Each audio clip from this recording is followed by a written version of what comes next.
ጤና ይስጥልን። ከሐረሪ ዲጂታል ዕለታዊ ዳሰሳን ይዘን ቀርበናል።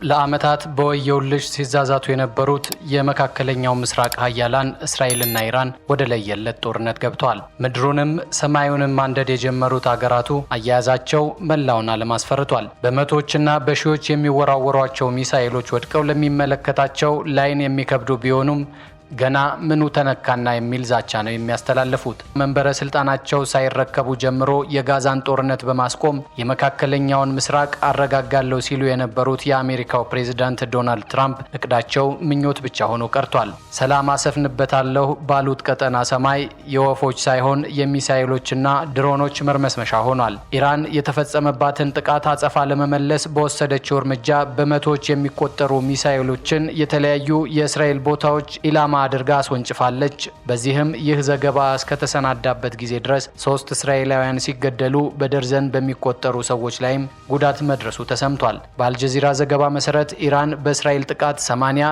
የሚጠጉ ዜጎቼ ተገድለውብኛል ብላለች። ከዚህ በተጨማሪ እስራኤል በኢራን የሚገኙ መኖሪያ አካባቢዎችን ጭምር ኢላማ ባደረጉ 100 ያህል ጥቃቶች ከ300 በላይ ሰዎች መጎዳታቸው ተዘግቧል። ኢራን በወሰደችው የበቀል እርምጃ የሰው አልባ ተዋጊ ድሮኖች መንጋ ወደ እስራኤል ልካለች። አንዳንዶች ኢላማቸውን ሳይመቱ እንደ ጆርዳን ባሉ ጎረቤት ሀገራት ተመተው መጣላቸው በዚሁ ዘገባ ተካቷል። ተመድና የተለያዩ ሀገራት ጦርነቱ እንዲያቆም ጥሪ ቢያቀርቡም ቢያንስ ለጊዜው ሰሚ አላገኙም። አሁን ላይ የሁለቱ ጦርነት ቢመስልም ወደ ሌላው ዓለም የመዛመት አቅም ያለው ጦርነት እንደሆነ ነው በመነገር ላይ ያለው። በነገው ዕለት በአሜሪካና በኢራን መካከል እንደሚካሄድ ይጠበቅ በነበረው የኒውክሌር ድርድር ቀጠሮ ላይም ውሃ የቸለሰ ክስተት ሆኗል። ጦርነቱ ቴህራን በአንድ ቃል ይህን ድርድር ዋጋ ቢስ በማለት ገልጸዋለች። ይህን ተከትሎ የጦርነቱ መዳረሻ የት ሊሆን እንደሚችል ብዙ እያስባለ ነው። ሐረሪ ዲጂታል የኒውክሌር ድርድሩና የአሜሪካ ሚና እንዲሁም የቀጠናው የወደፊት እጣ ፈንታን አስመልክቶ ከተለያዩ መገናኛ ብዙሃን ያገኘውን መረጃ መሰረት በማድረግ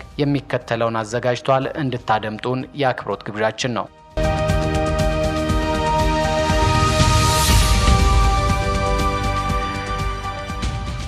ብዙዎች የእስራኤልን ጥቃት ተከትሎ አሜሪካን አያይዘው አንስተዋታል። ምንም እንኳ ዋሽንግተን ጥቃቱ እንደሚፈጸም አስቀድሜ ልወቅ እንጂ የኔ እጅ የለበትም ያለች ቢሆንም በእርግጥ የአሜሪካው ፕሬዝዳንት የሚሰጡት አስተያየት እንዲታመኑ የሚያደርጋቸው አይደለም። አስተያየታቸው ሁሉ እስራኤልን እሰይ አበጀሽ የሚሉ ነው የሚመስለው። ሰውየው ለሲኤንኤን በስልክ በሰጡት አስተያየት የእስራኤል ጥቃት ውጤታማ ነበር በማለት ዋሽንግተን ቴልአቪቭን እንደምትደግፍ በተናገሩበት አንደበታቸው ቴህራን የኒውክሌር ስምምነት ላይ እንድትደርስ አስጠንቅቀዋታል። አክለውም ኢራን ልትሰማኝ ይገባ ነበር፣ እኔ የ60 ቀናት እድል ሰጥቻቸው ነበር፣ ዛሬ 61ኛ ቀን ሆኗል በማለት ከሀገራቸው ቴሌቪዥን ጣቢያ ለቀረበላቸው ጥያቄ መልስ ሰጥተዋል። አክለውም አሁንም ቢሆን ኢራኖቹ ሳይረፍድባቸው ወደ ጠረጴዛ መጥተው መደራደር አለባቸው። ስማቸውን ባይጠቅሱም ከኔ ጋር ሲነጋገሩ የነበሩት አክራሪ ሰዎች ሞተዋል በማለት ነው የተናገሩት። ከዚህ ቃለ ምልልስ አስቀድሞ የአሜሪካ ውጭ ጉዳይ ሚኒስትር ማርኮ ሩቢዮ አገራቸው በጥቃቱ ውስጥ ምንም አይነት ሚና እንደሌላት ተናግረዋል። እስራኤል በኢራን ላይ ጥቃት ፈጽማለች፣ የኛ ተሳትፎ የለበትም፣ የኛ ቀዳሚው ተግባር በቀጠናው ያሉትን የአሜሪካ ኃይሎች መታደግ ነው ማለታቸው ተዘግቧል። ነገር ግን ትራምፕ ለሲኤንኤን ከሰጡት ቃል በተጨማሪ አንድ ለዋይት ሃውስ ቅርበት ያላቸው ሰው ነግረውኛል ብሎ የቴሌቪዥን ጣቢያው እንደዘገበው ሰውየው ከእስራኤሉ ጠቅላይ ሚኒስትር ቤንያሚን ኔታንያሁ ጋር ጥቃቱ ከመፈጸሙ በፊትና በኋላ ተደጋጋሚ የስልክ ልውውጥ አድርገዋል። የዋይት ሃውሱ ሰው ትራምፕ የኒውክሌር ድርድሩ እንዳይደናቀፍ ፍላጎት ነበራቸው በማለት ነግረውኛልም ብለዋል። ይሁን እንጂ ለነገ ተይዞ የነበረው የድርድር ቀጠሮ ላይ ውሃ የተደፋበት ሆኗል።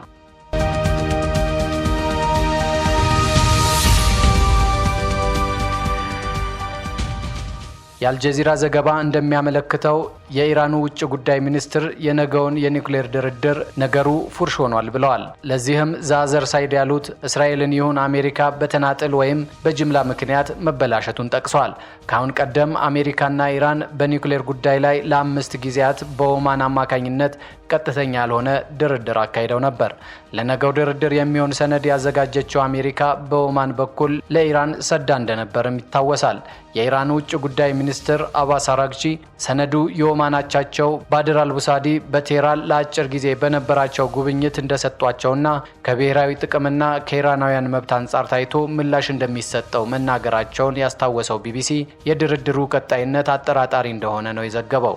ለዚህም እንደ መነሻ ያቀረበው ኢራን ጥቃቱን የአሜሪካ ኃይሎች ባይጀምሩት እንኳን ቢያንስ ስልታዊ ድጋፍ ማድረጋቸውን ማመኗ ነው። በእርግጥ የአሜሪካው ፕሬዝዳንት ካሁን ቀደም ሲያራምዷቸው የነበሩ አቋሞች ለዚህ ትንበያ አጋዥ ሊሆንም ይችላል። ለአብነትም ኢራን የኒውክሌር የጦር መሳሪያ እንዳይኖራት የማትስማማ ከሆነ በቸልታ እንደማያልፉት መዛታቸውና ጥቃቱ ከተፈጸመ በኋላም ቢሆን አገሪቱ ወደ ምንምነት ከመቀየሯ በፊት ስምምነት ላይ መድረስ አለባት ማለታቸው በዓለም ያሉ ጦርነቶችን አስቆማለሁ በማለት የሰላም ሐዋርያ ሆነው የመጡት ሰው ገና በ6 ወራቸው አውዳሚ የሆነ ጦርነት ውስጥ ሰተት ብለው መግባታቸው እንደሆነ አመላካች ነው የሚል ከሀገር ውስጥም ከውጭም ትችት እየቀረበባቸው ነው።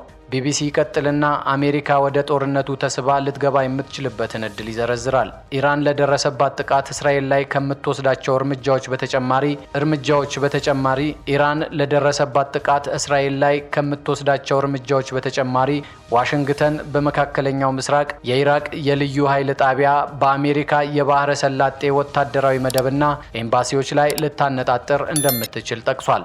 በኢራን የሚደገፉት ሐማስና ሂዝቦላህ የሚዳከሙ ቢሆንም በኢራቅ የሚገኙ አጋር ሚሊሻዎች ግን የመጠናከር እድልን የሚሰጥ ነው ተብሏል። ሊደርስ ይችላል ባለችው ጥቃት ስጋት የተነሳም በርካታ ዜጎቿን አሽሽታለች። ለሚደርሰው ማንኛውም ጥቃት ተጠያቂዋ ኢራን ነች ስትልም ዋሽንግተን ከወዲሁ አስጠንቅቃለች። በማናቸውም በሚደርሱ የኢራን ጥቃቶች የአሜሪካ ዜጋ የተገደለ እንደሆነ ትራምፕ ወደ ሙሉ ጦርነት ሊሳቡ ይችላሉ የሚል ስጋትን ፈጥሯል። ኔተንያሁ ለረጅም ጊዜ ኢራንን ለመውጋት አሜሪካን ለመሳብ የነበራቸው ፍላጎት የተቃረበም ሆኗል። ይህ ከሆነ የኢራን የኒውክሌር ማበልጸጊያ መሰረተ ልማት ላይ አውዳሚ ጉዳት እንደሚደርስ ዘገባው አስታውሷል። ትራምፕ በመካከለኛው ምስራቅ የሚጀምሩት ጦርነት እንደማይኖር ቃል ገብተው የነበረ ቢሆንም በርካታ የሪፐብሊካን አባላት በቴህራን የስርዓት ለውጥ ማድረጊያ ጊዜው አሁን ነው የሚል አቋም አላቸው ተብሏል። እንደ ቢቢሲ ትንታኔ ከአሜሪካ ባለፈ የባህረ ሰላጤው ሀገራትም የሚሳቡበት ጦርነት ሊሆን ይችላል።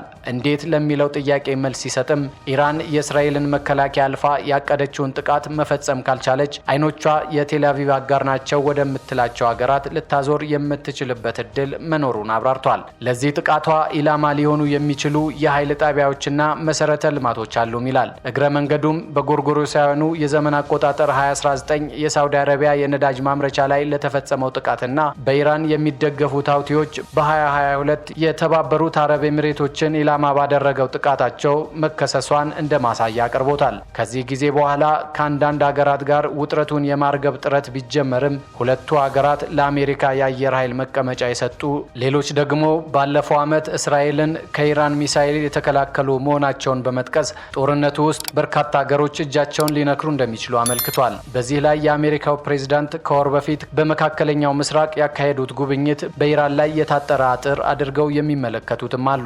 በመሆኑም አሜሪካም ሆነ ሌሎቹ ሀገራት ለሚደርስባቸው ማናቸውም ጥቃት ምላሽ ለመስጠት ኢራን ላይ የመዝመታቸው አይቀሬነትን ግምት አስቀምጧል። እስካሁን ለሀያላኑ ያልተንበረከከችው ኢራን አሁንስ እጅ ትሰጣለች ወይ የሚለው እንዳለ ሆኖ ቢቢሲ ጦርነቱ በዚህ ከቀጠለ ኢራንን አንኮታክቶ የስርዓት ለውጥ ሊያስከትል ከመቻሉም ባለፈ በዓለም ምጣኔ ሀብት ላይ ቀላል የማይባል ቀውስን ይዞ ሊመጣ እንደሚችል አስነብቧል። ሰላም ከመካከለኛው ምስራቅ እንዳይርቅ በመመኘት የካቶሊክ ርዕሰ ሊቃነ ጳጳሳት ሊዮ ያስተላለፉትን የሰላም ጥሪ እናስከትላለን። በቅዱስ ጴጥሮስ አደባባይ ለነበሩ ምዕመናን የእስራኤልና የኢራንን ጉዳይ በቅርበት እየተከታተሉ መሆናቸውን የተናገሩት ርዕሰ ሊቃነ ጳጳሳቱ የኢራንና የእስራኤል ባለስልጣናት ምክንያታዊ እንዲሆኑና ንግግርን እንዲመርጡ ጥሪ አስተላልፈዋል። አድማጮቻችን፣ የዛሬውን በዚህ አበቃን። ስላዳመጣችሁን እናመሰግናለን።